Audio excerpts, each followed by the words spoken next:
On a side note, um, Martin Luther King. Yeah, what's the? Does anybody know what this guy's dad's name was?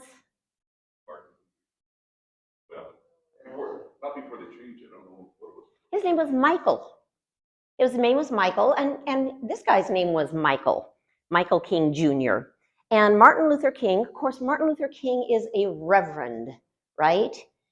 He is a very highly educated, he has got his doctorate in theology, and his dad was also a very, very well-educated man. I always like to call him Reverend because people just will say Dr. Luther, you know. So, but he is a faith-based man. And so was his father. And his father went and visited Germany when when this guy was about 5. And he was so amazed about what he learned about Martin Luther that he changed his name, and he changed his 5-year-old son Michael's name to Martin Luther. So there is a tie between the Martin Luther King and the Martin Luther. Just a side note. Good question, Bill. Okay, so let's take you back to who Martin Luther was and kind of the period that he was living in. So the Renaissance period, which means rebirth, that was starting to happen about 1300s, mid 1300s, and runs right. They coincide here in the 14s and 1500s. So this is a time of Europe was getting a little settled. They weren't being bombarded by people from the East quite so much. So they were developing a little more continuity in their nationalities and in their churches, and they were having a little bit extra money that they could spend towards buildings and music and things like that. And then this was also a time of humanism. All of a sudden people were like, oh, I am important individually. That was a way new concept, right? We got rid of the divine right of kings, where the kings knew everything, and kind of flipped that over with the Magna Carta, and humanism was coming in. This is the time when Michelangelo and Leonardo da Vinci, and science is exploding with Copernicus and things like that. They've developed a new sail so they can get around a lot better, and they have more money, especially in Portugal. And they start exploring Africa and the Americas. The printing press is going crazy, right? Machiavelli, so very different thoughts on how the politics, what our government's supposed to look like. And this big one here, the fall of Constantinople. So as you may have remembered in some of our other conversations, Constantinople was the head of the Christian church. I mean, originally it was kind of no, it wasn't. Christians were being persecuted. Constantine had a revelation, an experience, and Jesus spoke to him, and he changed to a Christian, and he said, "Is Christianity okay? We're not going to persecute them anymore." And the Roman Empire, which spreads all around the Mediterranean, was based out of Constantinople, today's Istanbul, right? So right where Europe and Asia meet in current-day Turkey. Well, the Ottoman Empire, the Turks, the Muslim population is all of a sudden become under some great rulers, and they are expanding their territory, and they are getting into Africa, northern Africa, and they are coming into Europe. And they capture the city of Constantinople, and today we call it Istanbul. So that is scary. That is really scary to the Christians, everybody in the Western world, because now all of a sudden we're going to be ruled by the Ottomans, the Turks. And so that is going to play a little bit into this story. So this, remember, Columbus sailed the ocean blue in 1492.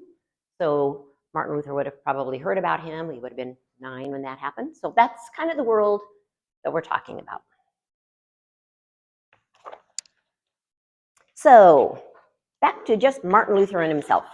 So Martin Luther lives here in Germany, and I don't know how you can see it here, but what is the Holy Roman Empire? I would think that would be Italy, but it's not. It's actually the northern part of Italy, most of all of Germany, and going east into things that are Czech Republic and those kind of countries these days, right? because here's Constantinople, which is Istanbul now. That's an error because it's not Constantinople anymore once the Ottoman Empire takes it over. But they are coming this direction. They are coming this way. We're going to have the reign of terror sort of in Spain, where they're doing all the heresies because the Turks are coming this way. And anyway, he lives up here in Germany. Spain and France and Portugal and even England, because they've always been relatively far from the balance of big part of power, they've kind of started developing their own monarchies, right? But Germany is not. When you think about Germany, you think about going and when you think about visiting castles, you think about going to Germany, right? Because there's a zillion castles. Well, why were there a zillion castles there? Well, these people had pretty much started their own monarchies, and so there weren't, but here they were a whole bunch of little principalities, and every principality had a prince, and every prince had a castle. So there's lots of castles in this part of the world. Like a collection of city-states. Yeah, the collection of city-states, if you're familiar with the Greek kind of philosophy. Every town is its own country. I think there were 126 of them, right? There were a lot of them at one point. So that's the Holy Roman Empire that we're talking about here. So that's the world of Martin Luther. He's born in Eisleben, and his father is not wealthy, but has money. So he's not a peasant. And so he has done some great things with mining and things like that. So he is making some money. He really wants his son to be a lawyer. Martin Luther is very smart, and the way to get out of this is education. Through this Renaissance period, they've started building schools in Germany, and so he wants to send Martin Luther to go to be an attorney, a lawyer. So Martin Luther says, okay, and so he's kind of doing that, but then one day he's on a road and a terrible storm happens. He thinks he's going to die, and so he prays to Saint Anne. I don't know who that is, but Saint Anne says, if you will save me, I will become a monk. And he is saved, and he honors that, and he goes to the monastery in Erfurt and becomes a monk. So he is a very good monk. I mean, he practices everything to the letter, and he doesn't feel good about it. He knows he can never be good enough. He's down there with a toothbrush scrubbing the cracks of the floors that nobody needs to scrub anymore. He is fighting these demons and depression. He's never going to be good enough, and he's learning more and more, and he's not a happy monk. He's happy being a monk. That's where he feels like he needs to be, but he just feels terrible about everything. Well, he's learning a lot, and he's a great monk. He's very, wise, and his rulers, whatever, I don't know my monastery hierarchy, they say, let's just send this guy to Rome. Maybe that'll calm him down a little bit. So let him send him to Rome. So he walks that 700, 800 miles down to Rome. And that's going to answer some of these questions he has about Christianity. Well, during this Renaissance period, one of the things that people really want is spices and color, right? When you see pictures of Germany and they're all this kind of color, that's because that's all the color they were. They didn't have things that made color. Colors came from India. Spices came from India, from the Far East. So those things are coming, and when they come, it's much easier to go through the sea than it is to go across land. And so all of that's coming into Italy. So Italy is where you think of the Renaissance, because now they can put dyes in their clothes. They can have spices in their food. They can put dyes in their window panes. It's not making it up into Germany. So he gets down there, and he is blown away by these really ornate churches. He's blown away by the number of priests there are, and how healthy and don't look like they're in the monastery kind of life he's in. They're doing some things that he finds amazing. They've got these what they call relics, and you can go. I don't say worship, but you can go to see a relic, and if you see a relic, you might get some extra bonuses towards going to heaven. And a relic could be a piece of the cross, or a piece of the swaddling cloth from Jesus's birth. And there are so many relics that I think they said you could build, 57 crosses. I mean, there are just, so people are really taking advantage, the church is really taking advantage of this. And I want to stop here for a second and just talk about the church. So we're going to talk about the Catholic Church, the Roman Catholic Church. And we're talking about the Roman Catholic Church 500 years ago, right? So I did a quick mental survey of my 10 best friends, and 4 of them are Catholic. I love them immensely. They are deep believers. I don't get why they light a candle, but if that helps them pray a little bit harder, I'm all for it. So we are talking about the church 500 years ago. They do have some differences than we do, but then so do the Baptists, right? And I think my personal feeling is that as Christians, we need to hang together as opposed to divide apart, right? That's the power of those Muslim communities, is you only have 2 choices. So we really need to unite with our Christian brothers, no matter what their denomination is. And so I'm not going to say anything bad about the current day Catholic Church, but I'm talking about the Catholic Church in 1500. So it had morphed from being a wonderful theological organization to a powerhouse, and a political powerhouse. And so the popes were not good people. They had wives, they had children, and they weren't really biblically based. But they were power-based.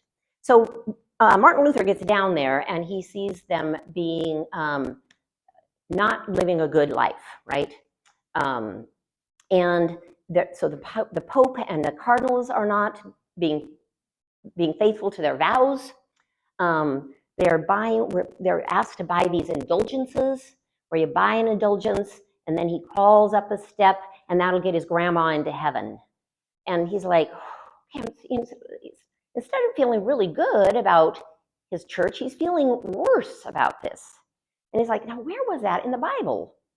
So he spends his time in Rome and he comes back to Germany.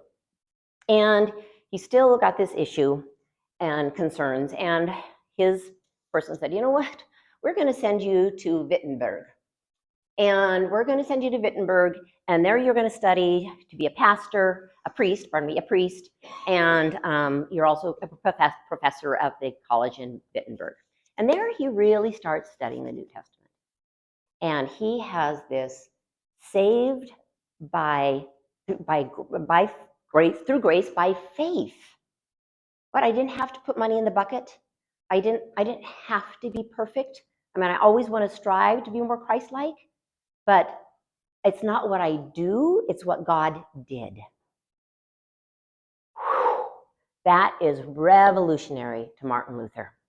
And he goes out and he starts preaching to the people in German. He walks up, he's very personable, he talks to them, and they love him in Wittenberg. And the ruler of that little principality, that little city-state, is Frederick the Wise. He lives in the city-state of Saxony. And Frederick the Wise. And so anyway, his church grows, he's very popular. And then what happens is this guy named Tetzel comes along. Now Tetzel is working for another one of the people in the Roman Empire, and they are trying to raise some money for a big church down in Rome. I believe it's a Sistine Chapel. They're trying to raise some money for that. And he's also not Tetzel, but the guy he works for is in debt big time because he's bought all of these bishopships. So he's in big debt to the church. So they got to raise some money. And the Germans have always been really good givers. So Tetzel goes up there and he's selling these indulgences. And every time a coin drops, somebody springs from heaven. And so you can put some money in there and your dead people, not even you, we're talking people that have already died. So make sure your family's not sitting in purgatory. He really spins this story. Martin Luther says, not in my territory, not in my area, not with my people. And so he he tells his people not to do that, and Tetzel gets very little money. And so, so the church goes, who is this guy?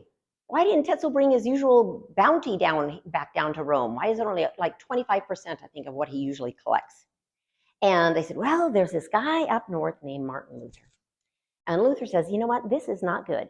And he puts together these 95 points that he says, these are my 95 concerns with the church. And you know what? If the Pope just knew about these, then he would change. He probably just doesn't know. He's got such a huge organization, he doesn't really know what this Tetzel guy's doing, right? And so on October 31st, you see the picture we're all very familiar with. Martin Luther nails his 95 theses or concerns onto the castle church door in Wittenberg. Now, that would be kind of, not a good thing, but this is a bulletin board. There's lots of other things there. Martin Luther is thinking that these are going to be an intellectual dialogue.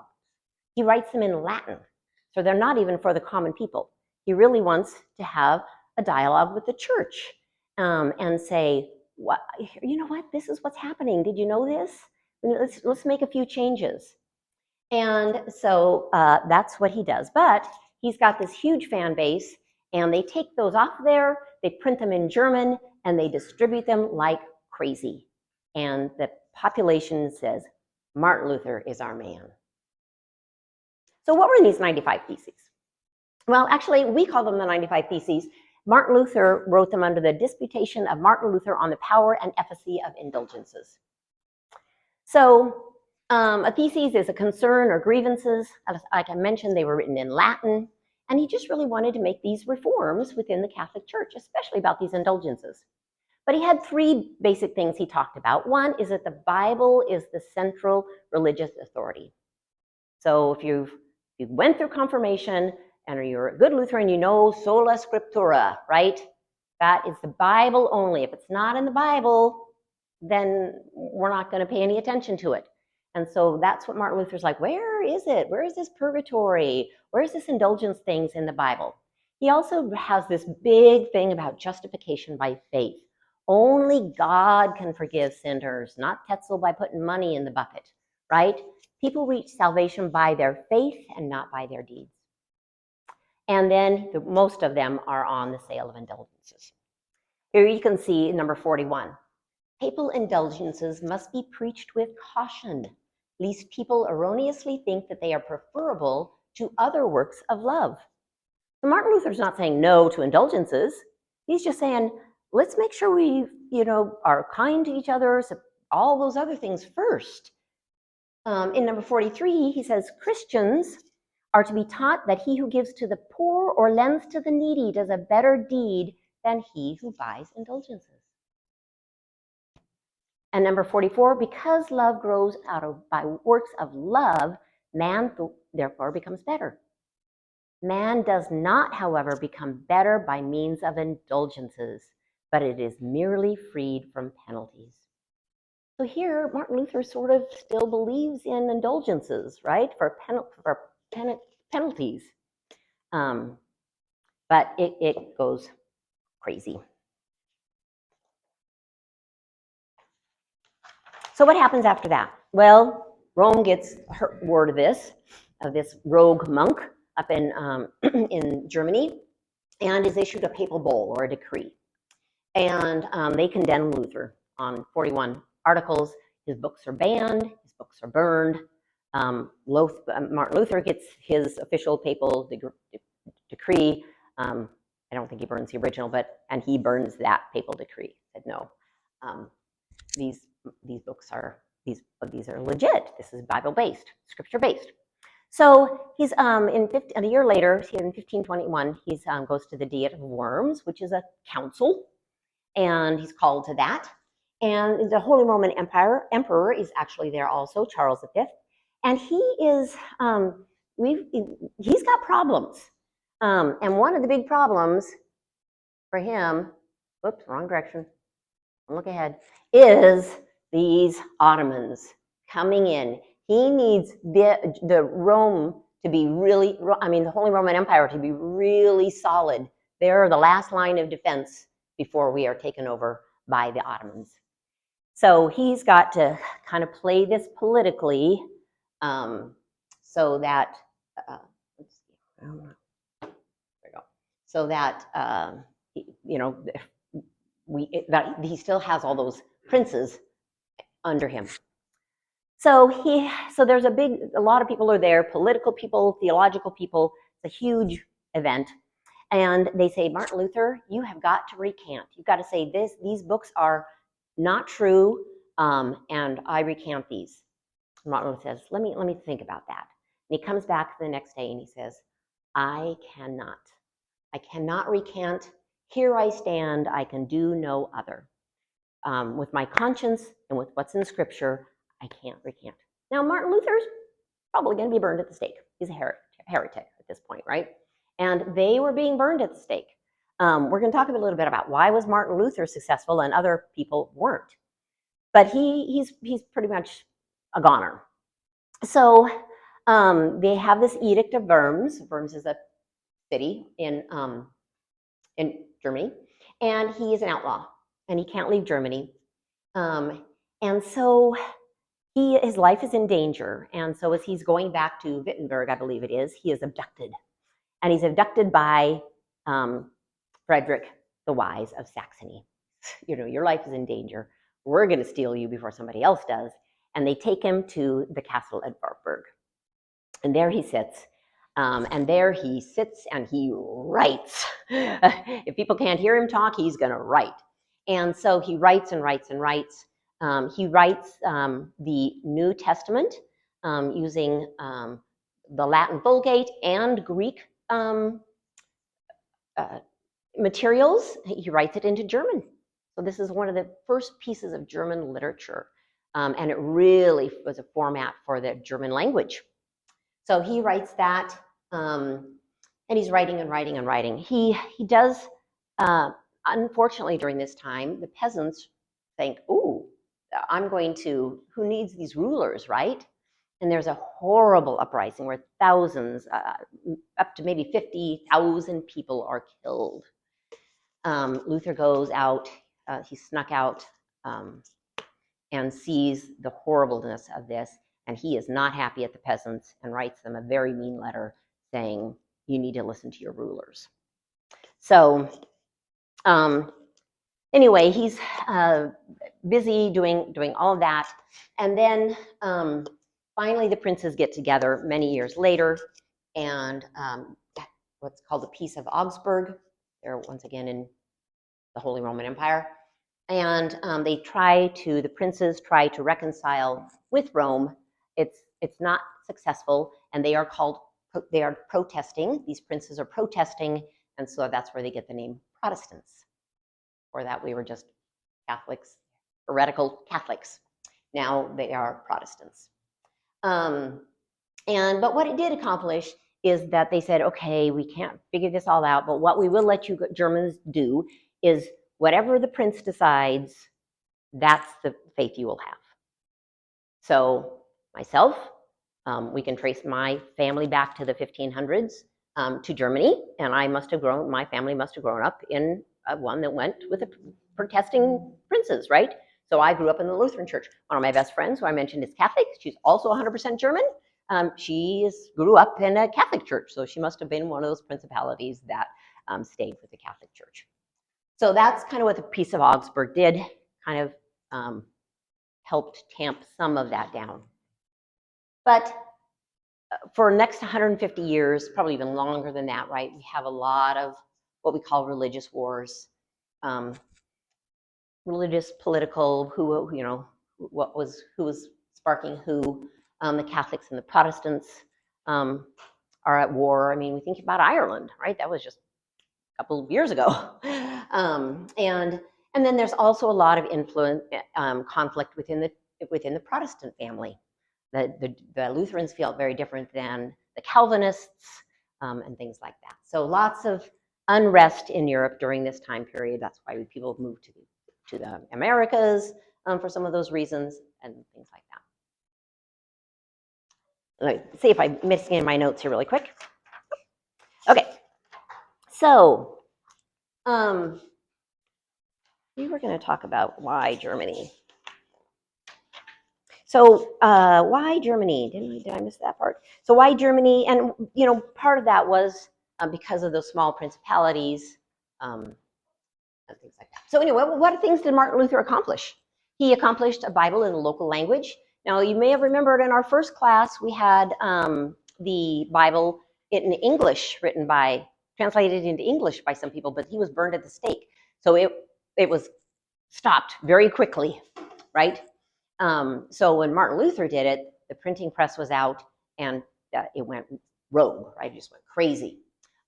He said, you know what? We need to sing in our churches. We need to sing songs that our people know and that I understand. So he was a great songwriter, or prolific songwriter. Not great, but prolific songwriter. He's not a musician, and so he used good songs that they would sing in the pubs. So if you're singing A Mighty Fortress like this, a mighty fortress, you need to go talk to your organist and say, or piano person, say, hey, this was something they sang in the beer halls. Let's step this up a little bit, right? And then he, had the catechism. He said lay people need to know how to teach their kids. We need to have Sunday school teachers. We need to not only have the priest, but other people that can teach. And he made printed materials for those sort of things. And he had a lot of visitors. He had people come into his home for these table talks all the time. And so people would come from all over Europe, have these theological conversations with him, and then go out, especially into the Scandinavian countries, right? And become Lutherans. So if you're from Sweden or Denmark or Norway, then you're highly more likely a Lutheran also. So, and then of course the saved by grace, saved through faith. So what happened to the end of Martin Luther's life? Well, he was a good monk, and monks didn't get married. But once he started reading, it's like, I don't see that anywhere in the Bible. And so there were some nuns that escaped from wherever nuns live. All of a sudden it is a convent, maybe. There we go. Yeah, I was going to say nunnery, convent. And they escaped in some fish barrels or something like that. And they came to Martin Luther and said, hey, we're on your side. We want to leave the convent. We want to help your spreading the word. And one of those was a gal named Catherine von Bora. And he ended up marrying her. And they had 6 children. I believe it was 3 girls and 3 boys.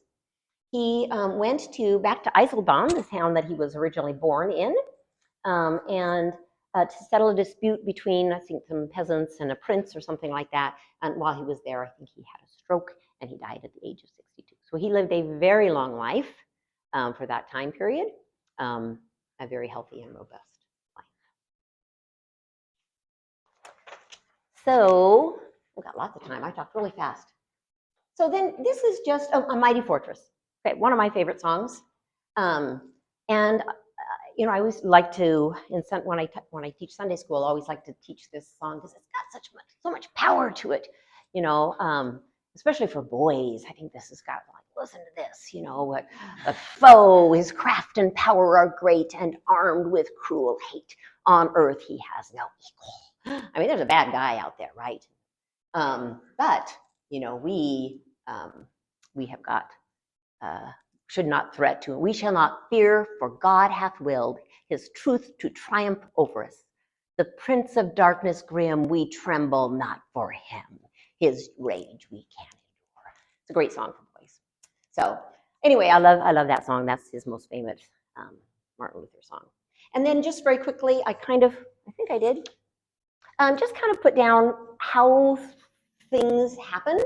So we had the Christian church, and then in 1000 AD, 1054 AD, there was a big theological difference between the Eastern Orthodox Church and the what became Roman Catholic Church, or the Western Church, and that was called the Great Schism. And now we have Russian Orthodox, and that's why when Ukrainians and Russians, our churches look different than ours do. And then, anyway, then we had the Reformation, and it kind of divided into three kind of big categories: radical, Reformed, and English. So Martin Luther is under the Reformed. Martin Luther, I think, died as a Catholic. You know, he was just trying to reform that church. The Presbyterians under Zwingli, I think his name was, had a few different ideas about baptism, about the Lord's Supper, about what it takes to be saved than the Lutherans did. You know, when I was in college, the Presbyterian church was a lot closer than the Lutheran church, so I went to the Presbyterian church. You can't really tell the difference. So, but they're structured different, and they do have some different theology on baptism and the Lord's Supper. So we'll talk about a little bit about that. And then you can see how we got some different ones. The Amish people, the Baptists, come under this group. If you're an English person, right, they were just sort of Catholics without having Rome being the head. So they're still quite Catholic, sort of. The Episcopal Church and the Methodist Church came out of that, Church of the Nazarene, and things like that. So just kind of a quick little look at that. You know, I don't know. I looked at like 3 different books. I mean, 3 different, you know, kind of trees like this. And I don't remember if the Mormons were on any of them. I don't know what they... Right. And so was he originally a Methodist, or was he originally a... I don't know. I'm not sure. that may be true. So that is Martin Luther in 45 minutes. Any questions? Any other thoughts? Beg your pardon? I think they say roughly 30, right?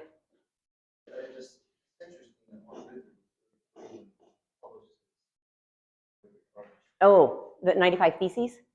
Was he 33? Right. Yeah. Yeah. Yes. Yeah. Very interesting. This is off the subject, but there was a note on the news that the United Methodist Church is voting for on LGBT. Right. Yeah, I read that in the paper. Yep. So that is Martin Luther. I'll turn this off here.